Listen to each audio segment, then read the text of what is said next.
Warahmatullahi wabarakatuh. Kembali lagi dengan saya Brenda Sekar Ayu. Di video kali ini kita akan melanjutkan lagi materi tentang Laplace, dimana sekarang yang akan kita bahas adalah tentang transformasi baliknya ya, atau inverse Laplace transform. Nah, sesuai dengan kata-katanya, sesuai dengan pengertian secara umumnya, jadi kalau inverse Laplace itu artinya kita akan mentransformasikannya dari bentuk Laplace ke dalam bentuk domain waktu ya. Jadi di sini kalau kita sudah punya fungsi Laplace-nya nih, fs-nya, dengan menggunakan inverse Laplace berarti artinya kita akan merubah fs ini menjadi fungsi domain waktu, menjadi ft seperti ini. Nah, di mana fs-nya ini bisa jadi merupakan suatu pecahan dari polinomial dan polinomial ya, seperti ini. Nah, gimana cara mentransformasikannya? Itu kurang lebih ada dua cara ini. Jadi yang pertama, kalian harus menjabarkan ya, istilahnya kayak menyederhanakan bentuk si fs ini. Jadi kan tadi di video sebelumnya kan kita sudah punya ada dua tabel ya, dimana di situ bisa kita lihat nih untuk yang fungsi ft-nya apa, kemudian akan menjadi fs-nya akan seperti apa, misalnya seperti itu. Nah, di sini agar kita bisa memanfaatkan tabel tersebut, jadi kita harus membuat fs yang kita punya sekarang itu kita sederhanakan sesederhana mungkin agar nanti fungsi fs yang sederhananya itu ada di tabel yang tadi ya, yang sudah kita lihat sebelumnya. Jadi artinya kita dekomposisikan dulu nih si fs ini menjadi beberapa komponen-komponen yang sederhana menggunakan metode partial fraction expansion. Nah, ini tuh apa? Nanti akan kita coba bahas ya, akan kita lihat di contoh soal. Nah, kemudian setelah kita memperoleh fungsi fs dengan bentuk komponen-komponen yang sederhananya, kemudian sekarang kita tinggal cari inverse-nya ini menggunakan tabel yang tadi sebelumnya ada ya, di tabel 15.2 tadi. Nah, gitu. Nah, sekarang ini kurang lebih untuk fs-nya itu kan tadi dia bisa berupa rasio dari suatu polinomial dibagi dengan polinomial lain ya. Nah, di sini sebetulnya ada beberapa bentuk umum dari fs itu sendiri. Yang pertama itu untuk simple poles, jadi artinya si fs ini di bagian denominatornya itu dia terdiri dari pol-pol sederhana seperti ini ya, yang bisa kita kalikan dan bisa kita pisahkan. Nah, kalau memang di bagian bawahnya sini adalah simple poles, untuk mencari ft-nya berarti kita harus dekomposisikan dulu kan ya, tentunya si fs ini. Dimana mendekomposisikannya berarti kita akan buat persamaan fs ini menjadi beberapa bentuk pecahan, dimana bagian denominatornya ini, bagian bawahnya ini adalah merupakan si simple pole-nya itu sendiri. Ini. Kemudian nanti di bagian atasnya, di sini ada K1, K2, Kn, itu adalah yang harus kita tentukan. Dimana agar nanti hasil penjumlahan sebelah sini itu akan sama dengan si fs yang asalnya ini. Seperti itu, ini dengan menggunakan partial fraction expansion. Nanti akan kita coba lihat seperti apa bentuk cara menggunakan metode tersebut. Kemudian kalau memang sudah dipecah seperti ini, untuk mencari ft-nya kurang lebih akan seperti ini. Jadi K1 dikalikan dengan epsilon pangkat minus pol-nya ini, minus P1 dikalikan dengan T. Kemudian ditambah dengan yang K2 juga sama ya, K2 dikalikan dengan epsilon pangkat minus P2T, dan seterusnya sampai indeks Kn, dan jangan lupa dikalikan dengan UT. Gitu, ini adalah bentuk inverse Laplace kalau memang kita punya fs kita di bagian denominatornya ini adalah berupa simple poles seperti ini. Kemudian kalau memang yang kedua ini, kalau kita punyanya berupa repeated poles itu ciri-cirinya adalah biasanya di bagian bawah sini sekarang ada pangkatnya nih, pangkatnya nggak satu. Karena kan artinya kalau seperti ini, kalau misalnya di sini s plus p kuadrat, berarti kita akan punya 2 s plus p ya. Jadi kita akan punya 2 pol di titik p gitu, di titik minus p maksudnya. Makanya di sini termasuknya adalah repeated poles. Nah, nanti kalau memang sudah bentuk menggunakan metode partial fraction expansion seperti ini, untuk mencari ft-nya akan kurang lebih seperti ini nih rumus umumnya. Bisa kalian coba baca ya, kalian coba pelajari. Di sini ada f1s, itu artinya adalah sebetulnya adalah bagian dari fs juga, cuman di sini dia dianggap bagian yang tidak memiliki pol gitu. Karena siapa tahu di sini tiba-tiba ada us misalnya, ada 1 per s misalnya. Berarti kan sama aja kayak ut ya. Seperti itu. Kemudian yang terakhir adalah bentuk yang kompleks poles nih. Jadi kalau misalnya kalian punya bentukan fs-nya itu kurang lebih seperti ini, itu kalian berarti harus jabarkan dulu nih bagian bawahnya sini. Kalian jabarkan kurang lebih akan seperti ini ya. Kalau kalian coba jabarkan jadi s plus a kuadrat tambah beta kuadrat. Dan yang bagian atasnya itu bisa jadi seperti ini. Nah, kemudian nanti untuk mencari fs-nya sekarang jadi seperti ini ya. Jadinya gabungan dua fungsi ini ditambah fungsi f1s yang dimana dia adalah bagian dari fs yang tidak memiliki kompleks poles. Dan nanti untuk ft-nya secara umum akan seperti ini. Seperti itu. Nah, untuk lebih jelasnya kita coba lihat di contoh soal. Misal di sini kita punya fungsi fs-nya adalah seperti ini. Kemudian kita diminta untuk mencari inverse Laplace-nya. Nah, kalau kita lihat di sini, fungsi fs yang kita punya di soal, dia sebetulnya adalah sudah dalam bentuk komponen yang sederhana ya. Di sini ada 3 per s, di sini ada 5 per s plus 1, di sini ada 6 per s kuadrat plus 4. Nah, ketiga fungsi ini ada f1s, ada f2s, terus kemudian ada f3s. Kalau kita coba lihat ke dalam tabel yang tadi, tabel di video sebelumnya ya, ini agak-agak jauh nih. Nah, tabel sini nih.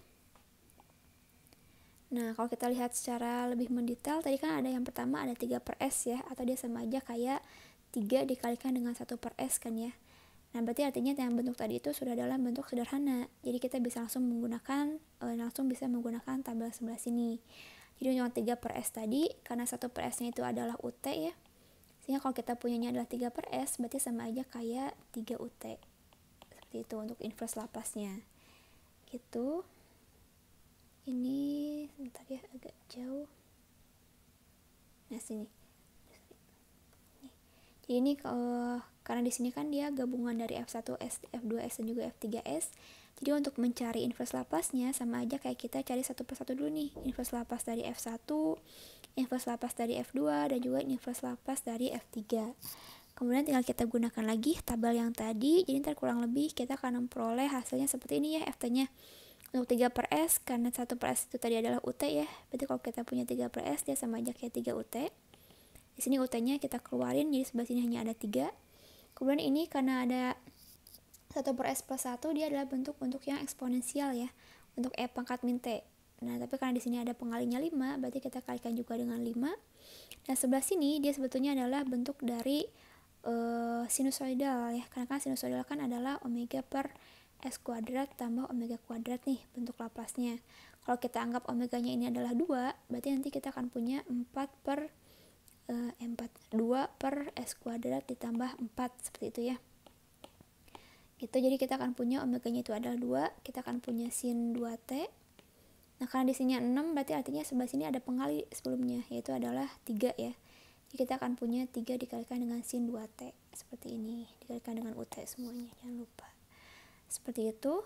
Kemudian selanjutnya nih, contoh selanjutnya, misal kita punya fs-nya adalah sekarang seperti ini.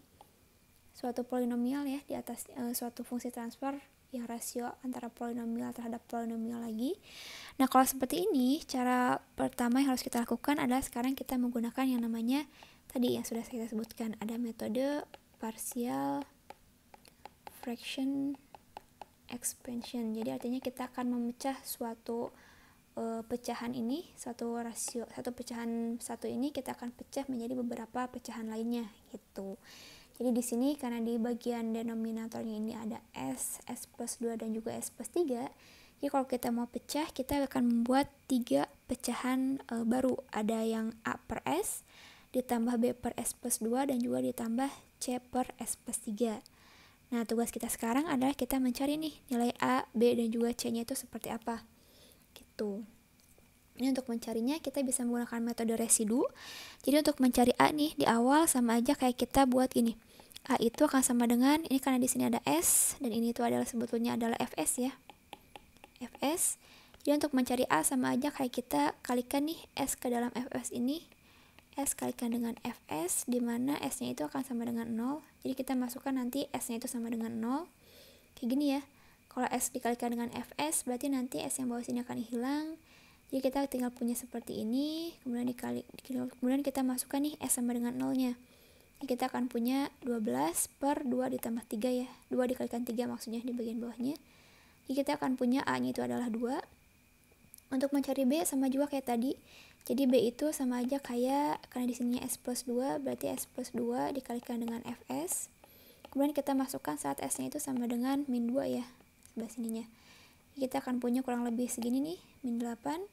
Dan untuk yang C juga sama, berarti C itu adalah akan sama dengan S plus 3 dikalikan dengan Fs, di mana S-nya kita masukkan adalah min 3. Seperti ini. Kita akan punya nanti hasil akhirnya adalah 7. Nah, karena kita sudah memperoleh ini ada A, ada B, dan juga ada C-nya, tinggal kita masukkan lagi ke rumus yang sebelah awal sini. Jadi nanti Fs kita adalah jadinya 2 per S, diambil dengan 8 per S plus 2, dan ditambah dengan 7 per S plus 3. Nah, karena ini adalah udah bentuk sederhananya, baru sekarang kita coba cocokkan dengan tabel yang tadi. Di sini ada 2 per S, berarti dia adalah fungsi step ya, cuma dikalikan dengan 2. Makanya di sini ada 2 dikalikan dengan UT. Ini ada S plus 2 nih di bawahnya, berarti ada fungsi eksponensial. Ada epsilon pangkat min 2T, tapi karena dikalikan dengan 8, berarti di sini juga ada pengali dengan 8. Ini juga sama nih, karena ada 1 per S plus 3, dia bentuk eksponensial juga ya. Jadi di sini fungsi Ft-nya itu adalah epsilon pangkat min 3T. Kemudian di sini karena ada koefisien 7, berarti kita kalikan juga nih dengan angka 7 ini. Gitu, jadi nanti kurang lebih fungsi inverse Laplace-nya adalah seperti ini. Gitu.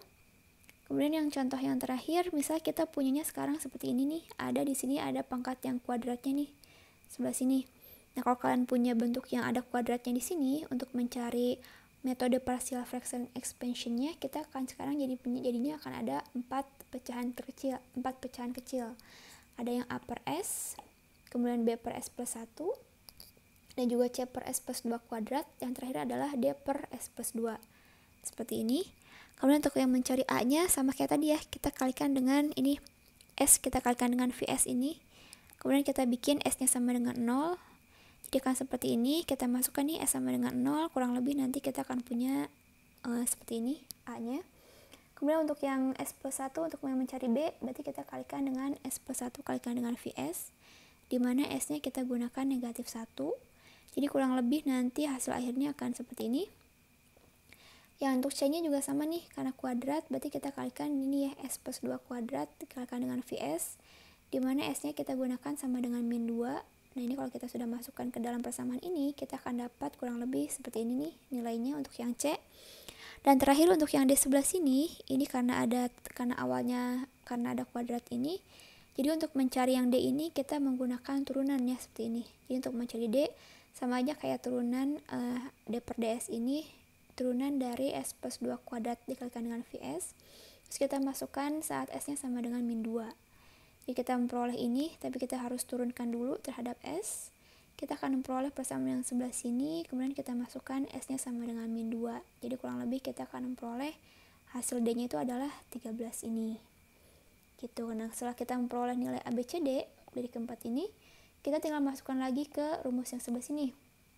Jadi kita akan punya VS itu sama dengan 1 per S, diambil 14 per S plus 1, kemudian ditambah 22 per S plus 2 kuadrat ya, kemudian ditambah dengan 13 per S plus 2. Nah, setelah ini tinggal kita cocokkan lagi dengan tabel yang tadi. Jadi kurang lebih 1 per S kan dia adalah UT ya. Ini 1 kali UT, kemudian ini adalah eksponensial, ini juga sama eksponensial, dan yang sebelah sini karena ada kuadratnya berarti kita kalikan dengan ada frekuensi differentiation ya sebelah sini. Seperti itu. Nah, ini tugas yang nomor 4, kalian coba cari inverse Laplace dari ketiga fungsi ini ya. Jadi cara pertamanya sama kayak tadi, kalian kalau untuk yang bagian sebelah sini kan dia sudah dalam bentuk partial fractionnya ya, sudah dalam pecahan-pecahan terpisah. Jadi tinggal kalian cocokkan saja dengan tabel yang tadi, kira-kira nanti F-nya itu seperti apa. Tapi untuk yang dua sini, kalian harus pisahkan dulu menggunakan metode partial tadi. Dibikin A per S plus 1 ya untuk yang ini, ditambah B per S plus 3, kemudian ditambah dengan C per S plus 4 gitu. Nanti kalian cari ABC-nya itu berapa, kemudian kalian cocokkan dengan tabel yang tadi ada di slide sebelumnya. Ini juga sama ya untuk yang GS. Silahkan dikerjakan, nanti dikumpulkan di Spada. Untuk yang materi terakhir, nanti kita akan berlanjut di video yang terakhir juga. Untuk yang materi ini cukup sampai di sini. Terima kasih. Assalamualaikum warahmatullahi wabarakatuh.